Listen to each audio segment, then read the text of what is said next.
Bonjour à tous, chers abonnés de Massilia Zone. On se retrouve aujourd'hui en compagnie de nos chers intervenants et chroniqueurs pour aborder le dernier match de l'Olympique de Marseille, le premier match de championnat en Ligue 1, la victoire de nos Olympiens face au Stade de Reims, 4 buts à 1, en compagnie de nos intervenants. Vous êtes bien sur Massilia Zone TV, la chaîne YouTube du média Massilia Zone, où on vous propose un podcast 100% OM. Et donc aujourd'hui, on réalise notre émission qui va devenir traditionnelle de 45-50 minutes. Comme j'ai dit avec mes intervenants, aujourd'hui à mes côtés, j'ai Well qui est avec nous, qui commence à devenir un habitué de la chaîne. Salut à toi, Well. Salut les gars, j'espère que vous allez. Il y a Jirka également qui est avec nous, qui était déjà là pour la première émission, qui tient le compte Ligue 1 Talent sur Instagram et Twitter. Et puis un nouveau venu, même s'il était déjà avec nous lorsqu'on faisait les Space il y a encore quelques semaines, c'est Alex, que vous allez retrouver certainement dans nos prochaines vidéos. J'espère que tu vas bien, Alex. Ouais, ça va, ça va. Salut à tous. Alors, bon, on va tout de suite rentrer dans le vif du sujet. On va tout de suite revenir sur la rencontre face au Stade de Reims. On va parler de la prestation collective des hommes d'Igor Tudor. On rappelle que nos Olympiens se sont imposés 4 buts à 1 dans un contexte qui initialement était assez difficile, qui survient après une prépa où nos Olympiens sont passés à peu près par toutes les émotions, notamment les supporters, de la démission de Sampaoli et même de la DNCG juste avant, à des matchs amicaux pour certains calamiteux. Après cet été assez mouvementé, ouais, j'aimerais savoir ce que tu as pensé en général, ton premier ressentiment de la prestation de nos Olympiens hier et de cette victoire face au Stade de Reims. Est-ce que tu as été rassuré? Qu'est-ce que tu en penses, quoi, généralement? Euh, Écoute, pour être rassuré, oui et non. Sur certains préceptes du jeu, oui. Sur certains autres, moins. Mais on a déjà vu un peu la patte Tudor. Ça, c'est ce que je retiens réellement. On a vu un peu ce qu'il demandait aux joueurs, ce qui pouvait se passer réellement quand les joueurs ils seraient à 100% dans le système. C'est Hmm. plus sur ça que j'ai moins d'inquiétude. Je pense que l'équipe, elle est Dans le faite pour. contenu, c'est le Dans le contenu ce qui contenu, ben, on a vu de belles choses dans le match. Tu vois, il y a beaucoup de choses intéressantes qu'on a vues. On a vu les pistons très hauts. On a vu ce pressing à la perte de balle, ce pressing hyper haut qui se fait aussi. Donc, tu as le moyen de harceler les équipes. Vraiment, dès que tu perds le ballon, quand tu harcèles l'équipe, c'est qu'il y a, tu sais, il y a une synchronicité dans le pressing et je trouvais ça super intéressant de voir ça. Après, il y a des choses un peu moins intéressantes qu'on évoquera peut-être Ouais, avec vous. Et ça peut être, je sais pas, j'ai un peu plus d'espoir, on va dire, tu vois. ouais. De toute façon, quand on a vu ce qui s'est passé juste avant, une victoire 4 buts à 1 face à Reims, pour moi, je vais donner mon avis rapidement. Dans le contexte de la soirée hier, quand tu passes des sifflets pour Igor Tudor, du doute à une communion avec le public, en ayant gagné 4 à 1, en ayant vu cette patte d'Igor Tudor avec des joueurs qui ont cavalé, qui ont mis de l'intensité, même si c'était que Reims en face, pour moi, c'était soirée parfaite. Jirka, est-ce que tu es du même avis avant qu'on passe à Alex? Qu'est-ce que tu retiens de ce match généralement? Bah, on voit les premiers principes de jeu de Tudor. Après, il va falloir faire attention parce que je suis sceptique sur la défense, parce qu'on n'a toujours pas notre axial gauche, parce que Balerdi, ça va être juste à mon goût. On l'a vu, il fait une petite erreur. Bon, ça aurait pu. Heureusement qu'il y a l'arrêt de Ruben Blanco derrière, parce que ça aurait pu nous causer du tort. Après, on joue, comme l'a dit Well, assez haut. On l'a vu que même Reims essaie de jouer la profondeur dans notre dos avec El Bilal Touré. Donc ils auraient pu prendre deux trois fois dans notre dos. Donc il va falloir faire attention à ça. Et après, je pense que ça peut être intéressant avec une bonne coordination du pressing parce que Milik, il avait un peu du mal à presser. Il pressait presque pas. Enfin, pas à mon goût. Donc je pense en étant plus coordonné. Et finalement, j'étais un peu sceptique sur le jeu Tudor contre les petites équipes, mais je me dis qu'avec ce pressing-là, même un pressing un peu mieux structuré, contre les petites équipes, elles ont un risque de paniquer à la relance, donc de récupérer des ballons plus facilement. Ah, moi, clairement, c'est ce que je pense de ça, hein. Je pense que le pressing, c'est clairement une arme pour, au Vélodrome, détruire 70% des équipes de Ligue 1. Je pense que toutes les équipes qui techniquement sont inférieures à toi, même si tu as des équipes qui savent jouer, hein, Lens, ils ont des préceptes de jeu, euh, même Auxerre peut en avoir partiellement, mais pour moi, tu peux détruire énormément d'équipes juste avec cette arme-là, que ce soit au Vélodrome encore plus, parce que tu as la pression déjà du stade, mais également à l'extérieur. Toi, Alex, est-ce que tu es aussi positif sur cette rencontre? Est-ce que tu tempères parce que c'est Reims également? ou t'es vraiment passé d'un extrême à un autre avec le désespoir que tu as eu pendant la prépa? Non, moi je reste sur ma ligne que j'avais hier. En fait, je m'attendais pas à ce qu'on gagne aussi largement face à cette équipe de Reims. Pour moi, personnellement, je voyais un match nul. Après, j'ai été rassuré sur la qualité de Gigot parce qu'il avait fait une prépa très très moyenne et au final hier il nous fait un match de patron. J'ai vu qu'il y avait eu des notes qui étaient un peu sévères, que ce soit l'équipe ou d'autres Space qui lui avaient mis une note de 6 où je l'ai Ouais. trouvé pour moi au même niveau, peut-être un chouïa en dessous d'Mbemba, mais en termes de duel aérien, il n'en a pas perdu un seul, etc. Mhm. Après, dans ce qu'on a proposé, moi j'attendais de voir une équipe qui mette de l'intensité, surtout sans ballon. Et hier, on l'a vu. Par période, parce qu'en première mi-temps, c'est ce qu'on a fait. Et en fait, quand tu regardes le début de la deuxième mi-temps, bah, pendant 15 minutes, tu subis.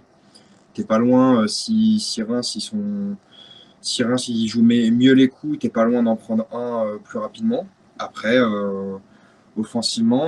offensivement tu sens la différence entre Kolasinac et Ouais. Tavares Mhm.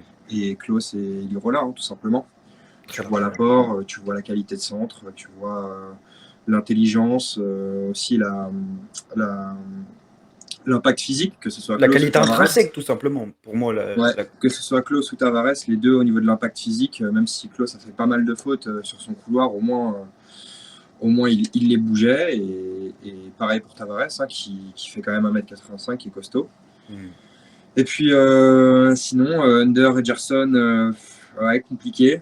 Match compliqué, pas mauvais, mais bon, on les a pas plus vus que ça. Et puis Milik du jeu sans ballon, quoi. Il n'a pas touché beaucoup de ballons. De toute Donc, façon, on reviendra sur les individualités tout à l'heure. On ouais. pourra développer notamment Tavares. Je pense qu'il y en a énormément à dire.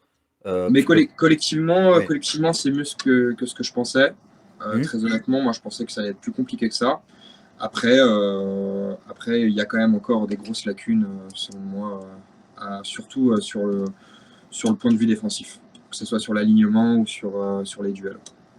Ouais, on va parler de cette marge de progression juste après. Moi, je vais redonner mon avis et je vais parler des principes de jeu. En fait, avant que le match démarre, j'avais déjà une petite hype par rapport à la semaine. Quand on a une semaine, on t'annonce qu'Alexis Sanchez arrive, que tu sais que là, Nuno Tavares va démarrer, que tu as vu quelques petits trucs face à Milan. Je me suis dit, ce match, il va être intéressant. Et ben en fait, j'ai été directement surpris par les 10 premières minutes de jeu, où tu as mis énormément d'intensité, où contrairement au match de préparation, bon, en fait, je pense que 15 minutes de jeu, c'est le temps où tu as été intéressant pendant la prépa sur 5 matchs, si je dis pas de bêtises. Et là, sur 15 minutes de jeu d'entrée, on a imposé notre rythme, euh, on a imposé notre jeu. Après, c'est Reims en face, c'était faible, ils avaient des absents. Mais gros contre-pressing, récupération haute, tout de suite de la verticalité, c'est ce qui m'a enfin, ce qui a été le plus flagrant, c'est que dès qu'on a le ballon, on recherche à aller de l'avant rapidement. Ce qu'on cherchait aussi pendant les amicaux, mais qu'on avait du mal à faire parce que on n'avait pas forcément euh, les circuits de passe assez travaillés pour le faire.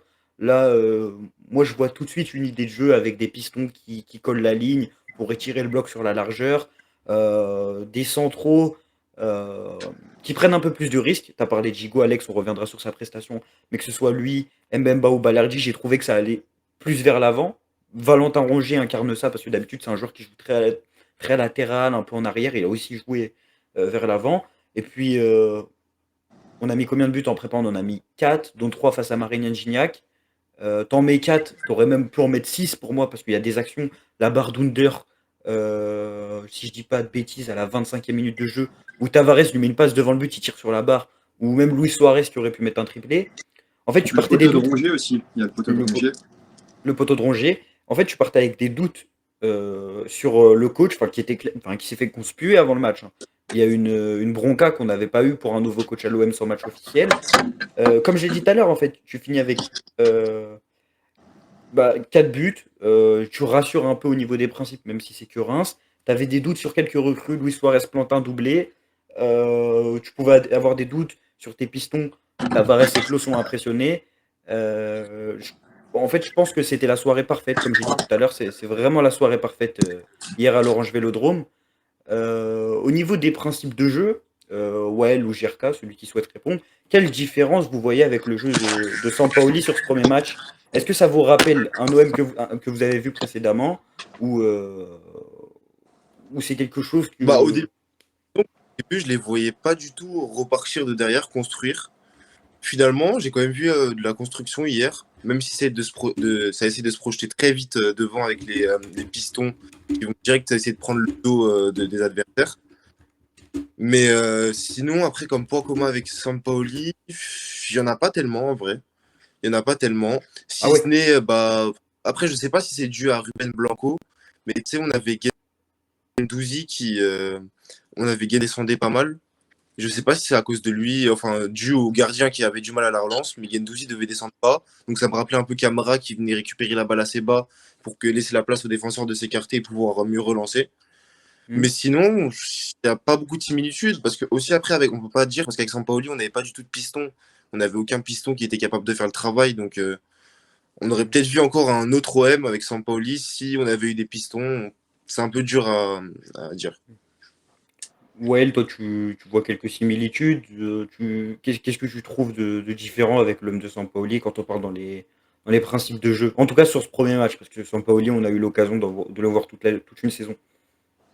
Euh, Action rapide, pistons qui sont omniprésents sur la phase d'action, sur la phase de construction, sur ta phase d'apport offensif. Clairement, clairement, ça correspond plus à mon football en général que ce que je voyais avec Sampaoli. Pourtant, j'adore Sampaoli. Ça va vite là. Et ça, c'est ce que j'aime. Ça va vite. T'attends pas 150 ans et le football handball, c'est terminé. On adore Sampaoli. Hein. Mm. On adore Sampaoli. Mais au bout d'un Même moment, ton chat, je crois qu'il est d'accord avec toi. ouais, Juste- là, depuis hier, il regardait avec moi le match. Le pauvre, à chaque but, il était en mode oh, qu'est-ce qui se passe genre. En tout cas, euh, Sampaoli, j'adore, mais il y a des choses qui manquent par rapport à ça. Euh, je sais pas comment expliquer la chose. Ça correspond plus à ce que je veux voir de Marseille, des attaques très rapides, des mecs La devise droit au but. tu vois, de la verticalité, essayer d'aller droit au but, en fait, tu vois, clairement. Genre, Après, il y a des choses qui se ressemblent. Le fait qu'on était très souvent de sortir le ballon, même si c'est plus ou moins bien fait, on sort le ballon vers de l'arrière. Ça, c'est une meilleure chose, tu vois. C'est qu'un premier match. Je sais Mm. pas encore si je vais vraiment Revenir sur tenir rigueur, genre. Donc, à voir. revenir sur la possession, j'ai juste peur que contre une plus grosse équipe, mettons, qui garde beaucoup la balle, et bah on soit épuisé à courir que derrière le ballon. Si on a une équipe qui peut vraiment garder la position contre nous et on récupère pas la balle directement avec le pressing, j'ai peur que nos joueurs ils soient KO et qu'on se prenne des scores. Mm. Ça, c'est un petit peu Je pense pas, je pense que ce football-là, ce type de football, il est adapté contre tous les types d'équipes, en fait, je pense. C'est encore à voir parce que c'est qu'un premier match, mais je suis persuadé que ce type de football est adapté contre toutes les équipes. Tu peux jouer en transition et tu as été même capable de faire des phases de création dans le jeu. Donc tu es capable d'avoir une double face à ton jeu. Est-ce que je joue seulement la transition ou est-ce que je joue seulement sur ma création? Est-ce que mon but, c'est de marquer le plus vite et de presser ou est-ce que mon but, c'est de construire mes phases de jeu? Hier, on a vu les deux. À un moment, je ne sais pas si vous vous en rappelez, là, au début de la deuxième période, là, c'était un peu mauvais. Genre. On ne réussissait pas à garder le ballon. T'as eu une phase de moins bien. T'as une phase de moins bien. Dans ces moments, on a su garder un peu plus le ballon à certains moments et on a été plus capable de ressortir et de montrer des phases de jeu où les pistons, ils s'envoyaient les ballons, il y avait des transversales, le DCG envoyait à ton piston gauche et l'autre, le DCD, il donnait aussi, Mbemba, il donnait aussi à Klaus qui proposait, tu vois. Après, je suis comme GRK et Alex, il y a des phases défensives qui me font un peu peur, mais Mm. il y a des phases de jeu qui sont vraiment intéressantes. Le plus important, c'est la continuité maintenant, tu vois. Et juste une parenthèse par rapport au sifflet, je suis vraiment pas content. Genre. Je trouve pas ça normal que un mec qui ait même pas joué un match officiel, ben, il se fasse conspuer par tout le vélodrome. Ça fait C'est vraiment comme si on malsain. n'était pas des connaisseurs, tu vois.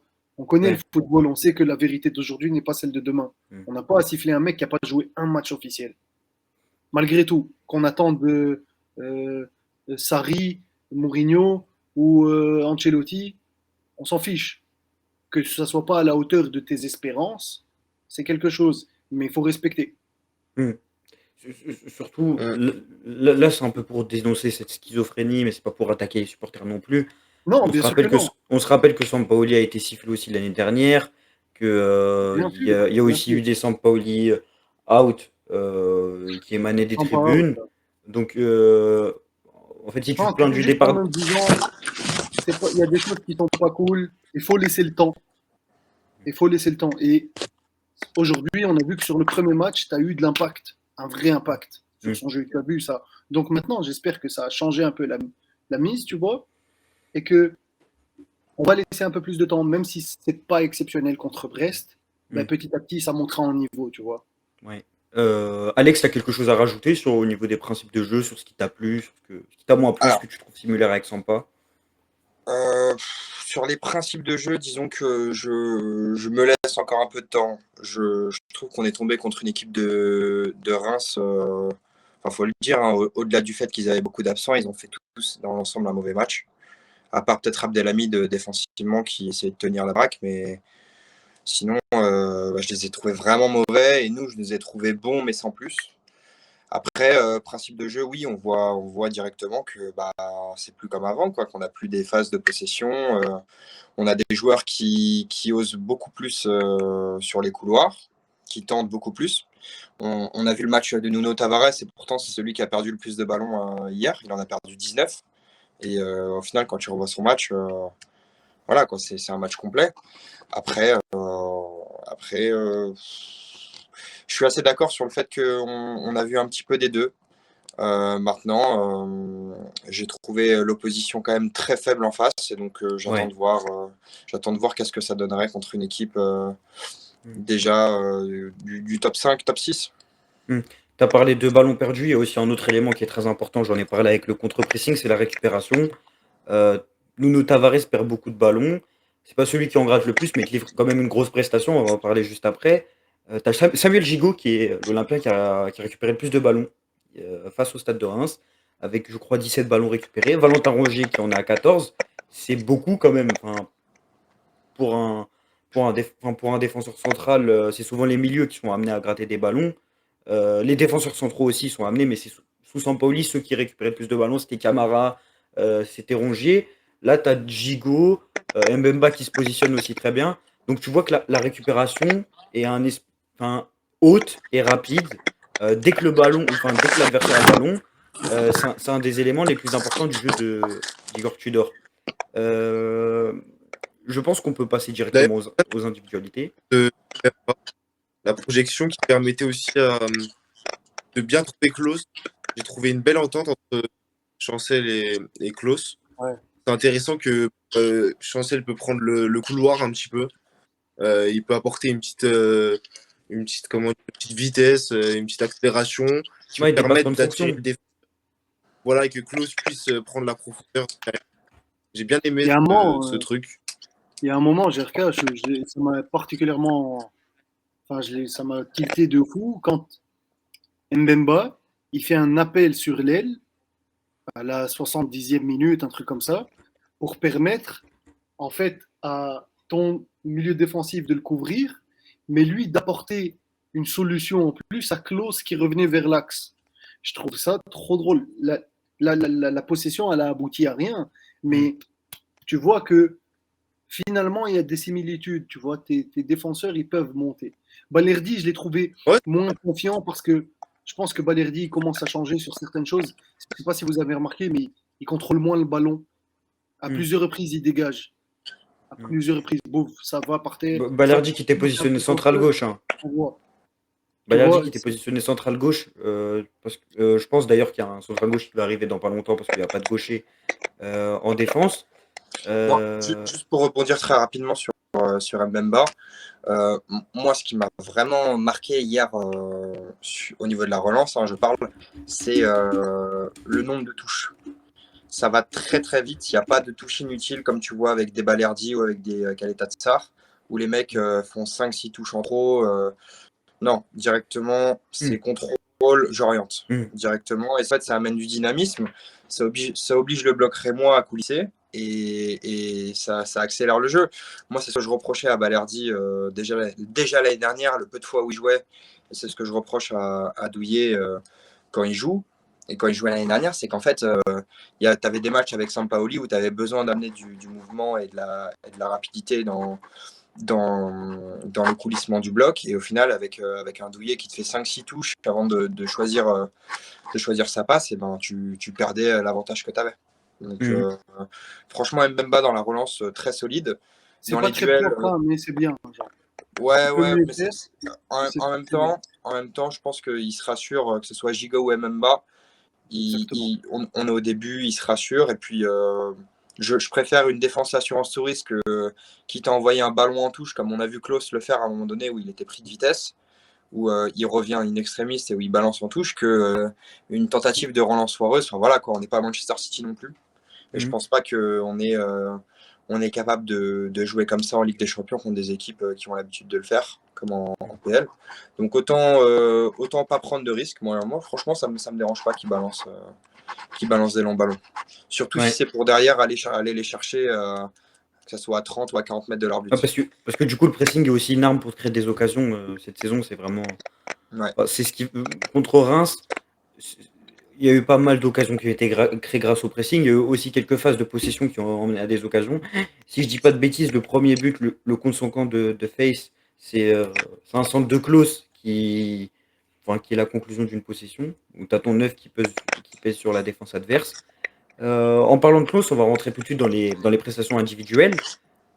Il y a un fait il y a un fait qui a entouré le match qui a fait énormément parler, c'est la non-titularisation de Dimitri Payet. Quel œil vous portez sur cette non-titularisation? Est-ce que pour vous, ça fait écho à ce qu'on a entendu dans la presse par rapport à des brouilles entre le coach et certains cadres? Est-ce que c'est un choix tactique ou est-ce que l'OM construit sans Dimitri Payet? Enfin, commence à construire sans Dimitri Payet? Ah, Vas-y, je vais Bah, commencer. honnêtement, Je vais vas-y, commencer, les vas-y. gars, très, très rapidement. Pour moi, on est à un stade où tu vois qu'il y a un projet, où il y a des jeunes qui arrivent, des jeunes et des moins jeunes d'ailleurs, qui arrivent pour dynamiser le projet, etc. Et tu as un mec qui est au club depuis 5-6 ans, 7 maintenant, si je dis pas de conneries. Et en fait, tu te rends compte que ce mec-là, il était indispensable à une époque. Maintenant que tu as les moyens de recruter, que tu recrutes des jeunes, etc., est-ce que lui doit rentrer dans une rotation dans laquelle il ne rentrait pas à l'époque, vu qu'il était indispensable? Je pense que oui. De fait, parce qu'il commence à se faire vieux et que il ne pourra pas non plus jouer tous les matchs, quoi. On est sur une saison où on aura la Coupe de France, la Ligue des Champions plus la Ligue 1. Si on joue les 3 compétitions, on a vu ses limites aussi, Dimitri Payet, hein, Mm. quand il joue tout le temps, il se crame assez rapidement. Donc pour moi, non, c'est pas une question d'embrouille coach-joueur. De toute façon, ça a été démenti par le principal intéressé. Et au-delà de ça, je pense pas je pense pas que ce soit une histoire de Payet à pas le niveau ou quoi. Je pense que justement, il voulait tester ses nouveaux joueurs et justement leur donner des responsabilités dès la première journée, tout simplement. Mm. Moi, je veux juste mettre ça en parallèle avec le fait que on ait appris il y a quelques jours que Longoria avait essayé de se séparer de Dimitri Payet, mais que le contrat marseillais à vie le limitait. Donc, on peut se demander est-ce que Longoria veut pas se faire Payet euh, en voulant mettre de la rigueur dans le groupe, te museler ta diva qui peut te retourner le vestiaire contre un coach, même si c'est un excellent joueur dont, en théorie, tu n'es pas censé te passer, même en pratique depuis plusieurs années. Euh, J'arrive pas trop à comprendre ce choix. Peut-être qu'aussi tu dois bâtir l'avenir sans Payet, comme tu l'as dit, Alex. En fait, c'est logique, hein, ce que tu dis. Mais moi, je vois pas Payet comme un remplaçant. Moi, Payet, c'est un titulaire où il joue pas. En fait, il démarre un match où il le joue pas. Parce que un remplaçant, c'est quelqu'un qui s'adapte très rapidement au rythme d'un match, qui a pas besoin de le dicter. C'est quelqu'un qui t'apporte du tranchant. Et Payet, c'est pas ce genre de joueur. C'est plus le mec qui te donne le rythme. C'est le mec qui t'organise le jeu. Et ça, vu qu'il a ce poste de numéro 10, rentrer en plein match quand t'es numéro 10, où il y a déjà un certain rythme, euh, où il y a déjà. Rentrer en plein match pour un joueur comme Dimitri Payet, qui a pas cette habitude-là depuis le début de sa carrière. Je trouve ça, je trouve ça bizarre. Par exemple, un Alexis Sanchez là qu'on va recruter, lui peut avoir ce rôle parce que déjà c'est un profil différent, c'est quelqu'un qui peut t'apporter enfin, de la percussion. Payet va pas t'apporter de la percussion, il peut t'apporter des ouvertures. C'est un joueur décisif, des ouvertures, des passes décisives, des coups d'éclat, mais qui sont pas souvent dribbler 4 joueurs et aller marquer. Quelque chose comme ça. Ça, c'était le Payet d'avant. Et je me demande si Payet en remplaçant, ça peut marcher et si c'est pas plus intéressant de simplement ne pas le faire jouer sur certains matchs et de le faire jouer sur d'autres, plutôt que de le mettre remplaçant sur d'autres. Jerka, Well, est-ce que vous avez une explication sur Dimitri Payet? Est-ce que selon vous, l'OM Bah, peut vivre sans Payet? moi, oui, je pense qu'on peut vivre sans Payet. D'ailleurs, j'en ai parlé une fois, mais l'idée de le remplacer à tout prix par un 10, je la comprends pas forcément parce que pour moi, il y a beaucoup d'équipes maintenant, il y a très peu d'équipes qui jouent avec un 10. Donc, quand on dit oui, il faut absolument recruter un joueur dans le même style que Payet, bah, on l'a bien vu même l'année dernière. Hein, on a joué Amin Harris, c'était pas du tout le même profil que Payet en soi. Hein. Et on a bien, sur certains matchs, réussi à s'en passer. Moi, là où je vais pointer du doigt, c'est surtout sur le style de Tudor. Parce qu'en fait, quand tu regardes le style de Tudor avec le pressing, quand tu prends tes trois attaquants, et bah, le problème, c'est que tu as ton attaquant de pointe, il est souvent esselé. Parce que tu vas avoir, si tu mets Under, ça va être du style à dézonner et à rester un peu collé la ligne sur le côté droit. Gerson, il va pas rester si haut que ça, à part si tu lui demandes vraiment de coller l'attaquant. Il va redescendre un petit peu. Et après, du coup, il te reste Payet. Et Payet, on l'a vu après, c'est que c'était pendant des matchs amicaux, il va donner confiance. Mais Payet, il va redescendre assez bas pour essayer de dicter son jeu. Son attaquant, il est un peu seul. Et même dans la contre-attaque, Payet, c'est pas comme tu as dit, il va pas prendre le ballon, dribbler 4 joueurs, ou c'est pas un joueur qui va courir et, avec le ballon et dans la profondeur. Tu ne peux pas le lancer en profondeur. Donc, si tu te retrouves avec un Milik, Payet, déjà devant, tu n'as aucune profondeur. Donc, ça veut dire pour partir d'un coup, même si tu as des pistons qui vont haut, c'est limité. Donc, je pense que Payet a ses limites dans le système Tudor. C'est mon avis. Peut-être si vous n'êtes pas d'accord, on débat. Mais pour moi, Payet a ses limites dans le système Well, Bah, si tu veux nous livrer ton avis, ou vas-y Alex, si tu veux réagir. bah, ouais, très rapidement, moi je suis totalement d'accord avec toi. En fait, le problème de Payet, c'est que tu peux pas le faire jouer plus bas. Si tu pouvais le faire jouer au poste, au poste d'un Verretou, d'un Rongier, bah là, ce serait l'homme fort de ton équipe. Mais malheureusement, Payet défensivement, c'est trop léger, quoi. C'est trop léger, même si on l'a jamais testé à ce poste. Moi, je pense pas qu'il est capable de faire ce que fait Valentin Rongier en termes d'abattage, etc. Et pourtant, c'est dommage parce que si tu avais un mec comme ça à la création, et à la récupération et à la création, tu pourrais justement lancer tes flèches devant. Voilà. Maintenant, oui, je suis assez d'accord sur le fait que Payet a ses limites dans le système Tudor. Après, on verra ce que ça donne. Moi, je pense que au vu du match de Milik hier, peut-être qu'il a une place à jouer en faux neuf. Voilà. Mais sinon ça va être, je pense que ça va être une année compliquée pour Payet. Well, tu souhaites revenir sur Payet ou tu veux passer directement au piston? Je vais pas trop parler de Payet parce que voilà, mais on a, je sais pas, ce joueur, c'est un sacré joueur. Ça reste un sacré joueur, mais dans ce système de jeu rapide, il va faire que te ralentir. Soit il va lancer Ouais, l'action, c'est ça le elle problème. va passer par lui, mais quand elle commence quelque part et qu'elle passe par lui, ça marchera pas. Mais si elle part de lui, c'est autre chose. Si ça part de lui, il est capable d'accélérer certaines choses. Mais pour être une passerelle, c'est pas possible. Ça me dérange, mais bon, Payet, il a 35 ans maintenant et on va devoir lui dire au revoir bientôt. Vu son physique aussi, je suis pas sûr qu'il dure beaucoup dans le temps. Hein. On a encore cette année et c'est tout. Et ça me dérange pas. Si sur le terrain ça marche, ça me dérange pas. Et enlever cette Payet dépendance qu'on a souvent eue, ça me va aussi. Il n'est pas éternel le joueur, donc c'est important. Je pense qu'on a assez parlé du cas Payet. Jirka, je vais te lancer directement sur Nuno Tavares. Vas-y. Hier, on a Moi, eu le droit à une masterclass. On a eu le droit à une masterclass. Il y avait de mobilette sur le terrain, je crois, hier. Et Je sais pas si on a le droit. Je sais pas si c'est autorisé. En vrai, pour sa première prestation, on a tout. Enfin, on a vu le Nuno Tavares, le piston gauche qu'on cherchait dans le système. Le mec, quand il veut accélérer, c'est un scooter, c'est un T-Max. Enfin, qui peut même jouer en rupture. Il peut s'arrêter et redémarrer et prendre de vitesse son adversaire. Il peut rentrer sur son pied droit. Si je dis pas de bêtises, le but qu'il marque hier, il le met du pied droit. Euh, un Ouais. mec qui peut repiquer dans l'axe, mais qui peut aussi prendre le couloir et centrer.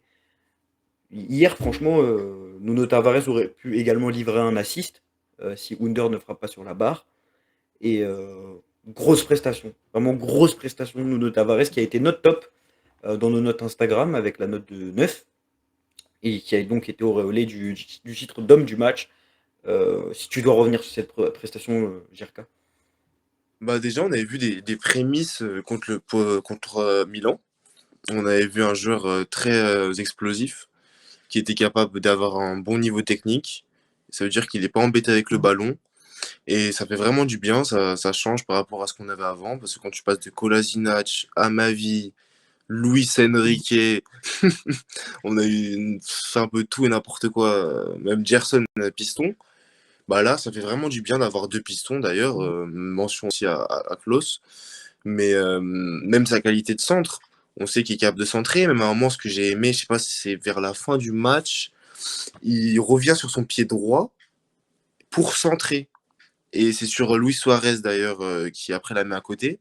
Mais j'ai bien aimé parce qu'au lieu de centrer direct, il a attendu, il est revenu sur son pied droit pour centrer du droit. Ça fasse une autre trajectoire pour Luis Suarez qui était seul derrière les défenseurs. J'ai trouvé ça intéressant parce que du coup, ça veut dire qu'il n'est pas embêté avec son pied droit. On l'a vu avec son but. Il Même, il est repique. capable de centrer droite-gauche. Après, j'espère que ça va pas donner des idées à Tudor pour mettre piston droit. Mais sinon, ouais, j'ai vraiment apprécié le joueur. Après, j'attends vraiment de voir défensivement parce que là, il n'a pas vraiment eu besoin de s'impliquer défensivement, si ce n'est une ou deux fois. J'attends vraiment de voir défensivement contre un joueur percutant et des joueurs qui sont capables d'être assez rapides, contre des joueurs qui sont un peu dans son profil, en fait, pour voir comment il est capable s'il est capable de les contenir. C'est vraiment ça que j'ai encore un petit doute. Mais sinon, je suis très heureux. Après, ça me fait chier parce que bon, on se dirige un peu vers une Saliba. Ça veut dire que si on reforme encore un joueur pour Arsenal sans option d'achat, ça va m'embêter. Mais Je bon, préfère ça que me taper un Kolasinac pendant toute une saison. Ouais, Que mais je t'as acheté. m'inquiète moins par ouais, c'est rapport à ça. lui parce qu'il y a quand même deux clients aussi devant lui, Arsenal. Hein. T'as Tierney et Zinchenko, ils vont pas lui laisser la place facilement. Donc, Ouais, je c'est m'inquiète vrai. moins. Mais après, d'un côté, à l'époque, j'étais un peu, par exemple, Saliba, j'étais un peu sceptique pour avoir un joueur en prêt sans option d'achat. Et puis avec le temps, je me dis, vaut mieux avoir un joueur en prêt, comment dire, en prêt sec, très très bon, qu'avoir un joueur de Exactement, merde Tierney. en option d'achat. Au moins, tu as un joueur de très grande qualité pendant une saison. Et si chaque saison, tu arrives à avoir un ou deux joueurs, même si c'est un prêt sec, de très bonne qualité, qui t'apportent un plus, parce qu'il faut le dire, Saliba, il nous a apporté la qualification à LDC. Sans lui dans la défense, je pense pas qu'on aurait été aussi haut. Bah, on peut pas vraiment s'en plaindre, parce qu'on se dit, bon, bah, on a eu ce très bon joueur-là, il nous a apporté ça. Et si chaque saison, on a un ou deux joueurs, même si c'est qu'en prêt sec, qui nous apportent une qualification en Ligue des Champions, et bah, ça fera toujours du bien au club. Donc d'un côté, je le vois moins d'un mauvais œil, même si on aurait tous aimé garder Saliba et on aimerait tous, si jamais il fait une bonne saison, parce qu'il ne faut pas s'enflammer sur lui, si jamais il fait une bonne saison, garder Nuno. Après, on verra bien comment ça se passe. Moi, personnellement, sur Nuno Tavares, hein, je suis d'accord avec ce que tu as dit. C'est mieux pour moi d'avoir un très bon Quel joueur en prêt joueur, pendant un an que. quel joueur il est, ce GRK, sans déconner. Genre. Ce mec, si ça marche, franchement, c'est du top niveau. Genre. Franchement. Ouais, Si moi, j'ai une pensée pour tous les ailiers droits de Ligue 1 qui n'ont pas envie de défendre et qui vont avoir à défendre sur lui. Après, ce que je trouve, c'est que le système est. Si tu arrives à bloquer nos pistons comme Reims l'a fait en début de seconde période, ça va être compliqué. Ça va quand même être compliqué. Face à des coachs qui te proposent quelque chose d'autre, qui peuvent aussi te contrer, est-ce que Tavares montrera autant s'il a lui aussi une bombe qui peut le menacer dans la profondeur? Exemple, Hakimi du PSG. S'il est face à Hakimi, est-ce qu'il montrera autant? En tout cas, très bon 1 contre 1, capacité de dribble, capacité d'élimination. Il Bien crossait sûr pour qu'il rentrer à montera, l'intérieur. Elias. Bien sûr qu'il montera. Non, franchement, Nuno Tavares, c'est la surprise de ce match.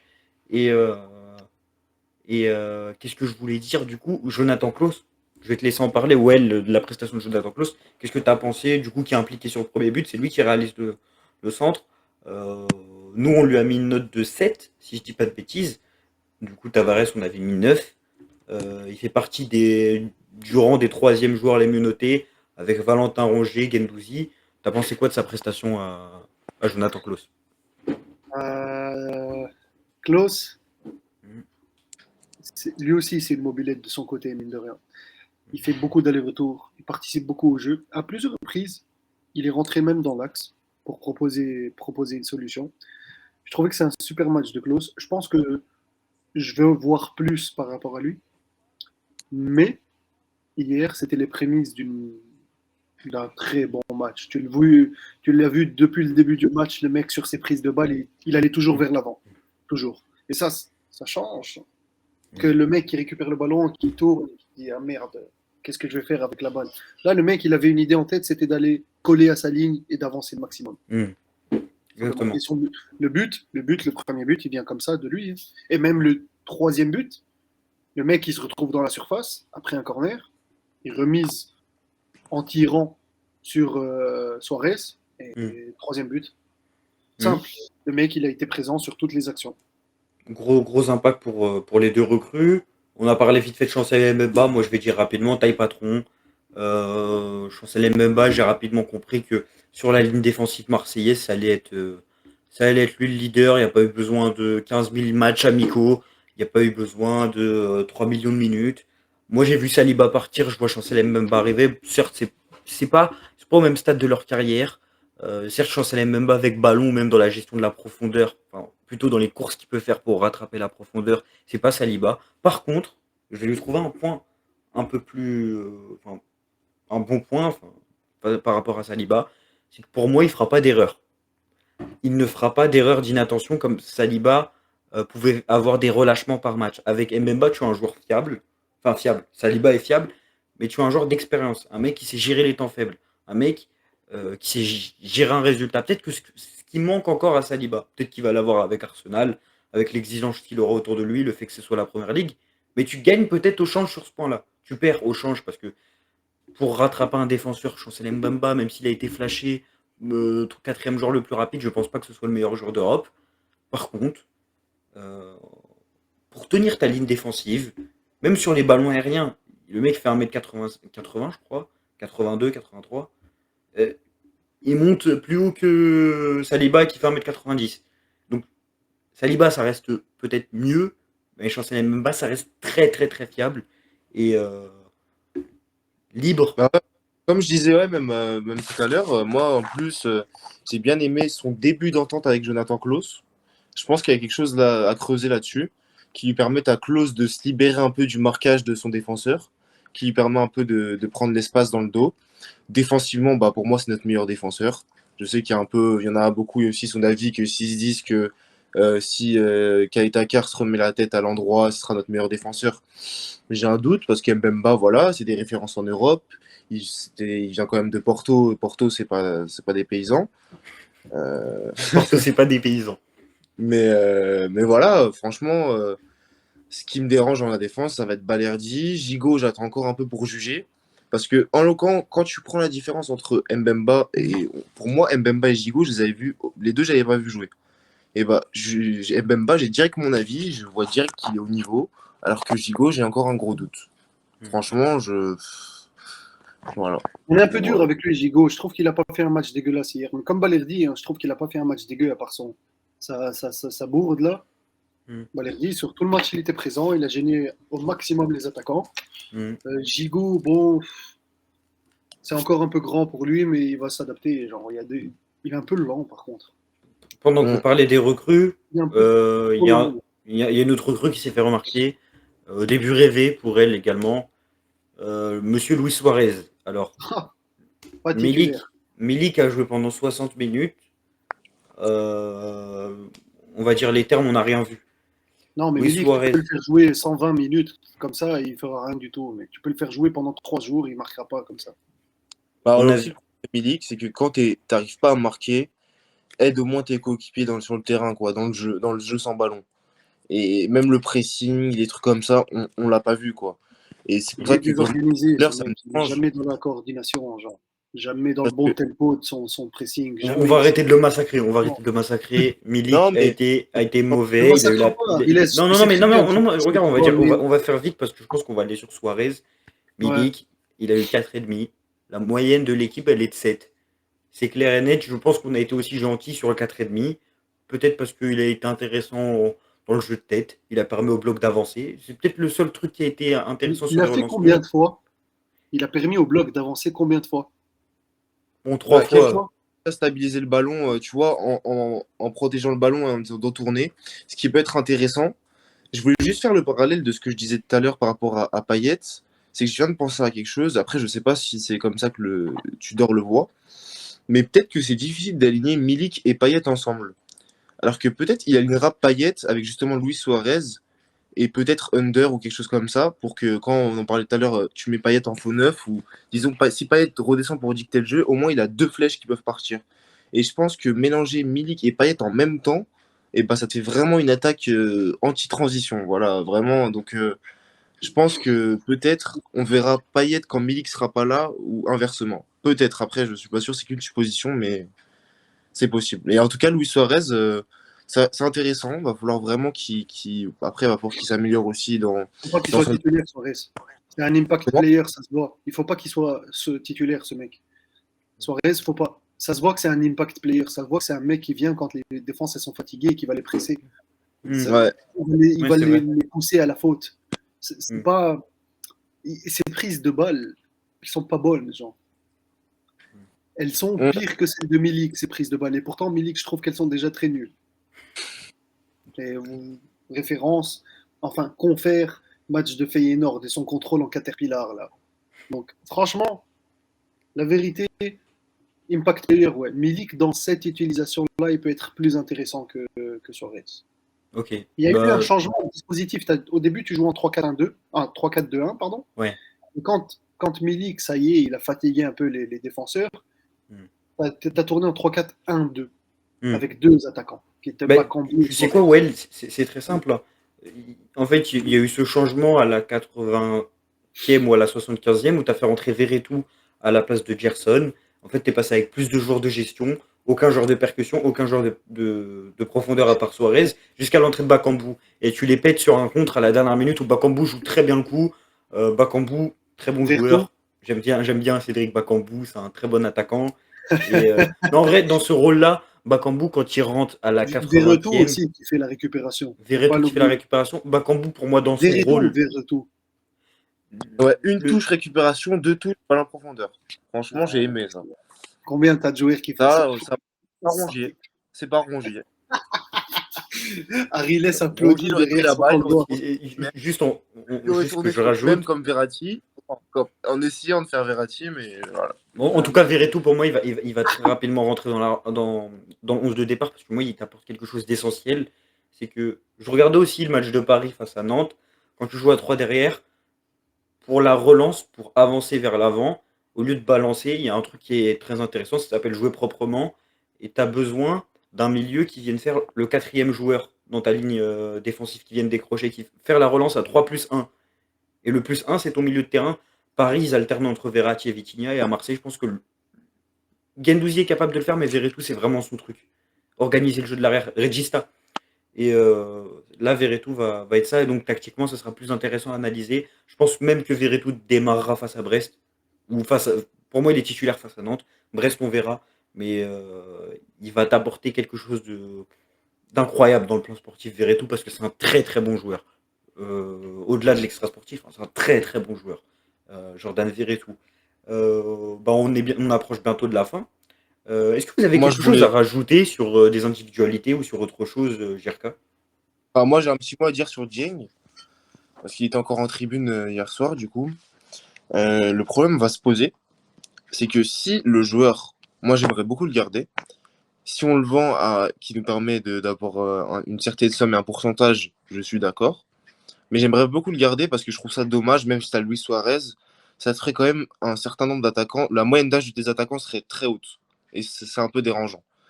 Et deuxième point, le problème, c'est que si le joueur arrive à rester au club, on va être obligé de le faire jouer parce que sinon, tu vas faire baisser sa valeur. Ça veut dire qu'aujourd'hui, peut-être il en vaut 12 à 15, mais s'il joue pas de la saison, il va en valoir 4. Donc tu vas devoir le faire jouer, sachant que là, tu es en train de le faire manquer de rythme. Je comprends pas la gestion. Pour moi, la gestion, elle est complètement atroce parce que le joueur ne joue pas. Si tu as envie de bien vendre un joueur, il aurait claqué le doublé de Luis Suarez à la place de lui, par exemple, il aurait marqué lui doublé. Et bah, les clubs anglais, tu vois, ça continue à les attirer. Et là, un joueur, tu vas le mettre, tu vas peut-être mettre même un mauvais climat entre l'entraîneur et le joueur. Et pour au final, si le joueur, avec sa force mentale, arrive à rester au club, et ben, tu vas te retrouver avec un joueur qui manque de rythme, que tu vas te faire jouer parce que tu vas pas devoir le faire dévaloriser. Donc franchement, je comprends pas du tout la gestion, à moins que, comme on a lu ces derniers temps dans la presse, qu'il y ait un départ de Bakambu, j'y crois moyen. Donc à voir. Franchement, ce problème-là, pour moi, c'est vraiment dommage. Donc, problème Bamba Dieng, toi, GRK, c'est ce qu'on retient de ton Ouais, c'est intervention ça. généralement. Par contre, on n'a pas mis en avant, il y a notre gardien qui a fait un bon match aussi, je trouve, malgré le fait qu'il ait certains problèmes comme les Le jeu au sorties, pied, le jeu au pied et les sorties aussi, je l'ai il pas y a un trouvé. truc que tu as dit dès qu'on en a parlé la première fois, c'est le fait qu'il remettait le ballon vers l'avant. Ouais, Et on ça l'a c'est bien. revu ça sur les arrêts. Sur le côté, il met son ballon sur le Mm, côté. J'aime beaucoup le mm, fait quand il capte pas un ballon comme un gardien anglais par exemple, ou qui le laisse tomber devant lui ou les Français. Il tape le ballon vers l'extérieur, tu vois. mm. Quand il arrête le ballon, il arrête vers l'extérieur. Je trouvais ça super intéressant. Et surtout son arrêt au pied, top, Ouais, ouais. Gros très match top. de Blanco, Donc qui c'est bien. était Il faut quand même qu'il ait plus décisif. confiance. Il n'est pas responsable sur le but de Balerdi. D'ailleurs, dommage que l'OM fasse Balerdi. pas un clean sheet, parce que sur le but de Balerdi, sur l'erreur de Balerdi, euh, d'ailleurs, pour moi, c'est le seul point négatif de la soirée, c'est le fait que tu fasses pas de clean sheet. S'il y a clean sheet, là, c'est vraiment soirée parfaite, parfaite, parfaite. C'est le top du top. Bon, il n'y a pas de clean sheet. Par contre, il y a Alexis Sanchez qui arrive. Donc ça, c'est peut-être la meilleure nouvelle de la soirée précédente. D'ailleurs, on va en parler dans notre prochaine vidéo. Je ne sais pas si ce sera avec le Tunisien au milieu ou le hater de Bakambu à droite. Mais on en parlera. Je ne sais pas avec qui ce sera, mais ce sera cette semaine. On va essayer d'avoir OM Santiago avec nous. En tout cas, si vous avez aimé l'émission, n'hésitez pas à lâcher un pouce bleu, à aller suivre nos intervenants sur Twitter, à aller suivre notre page, à aller suivre le compte Ligue 1 Talent de GRK qu'on mettra dans la description. Et puis je vous remercie, Wael, GRK, Alex qui nous a quittés en pleine émission, qui a eu des petits problèmes techniques. D'ailleurs, on s'excuse pour les petits problèmes de son. On s'améliore au fil du temps. On avait fait 4-5 vidéos, 3-4 vidéos il y a 11 jours. Là, on va essayer de reprendre régulièrement. On va essayer de proposer des débriefs à froid. Et puis des petits podcasts de 15 minutes comme on les a fait auparavant. Et puis on se dit à la prochaine et allez l'OM. Allez À la l'OM. prochaine. Merci les gars.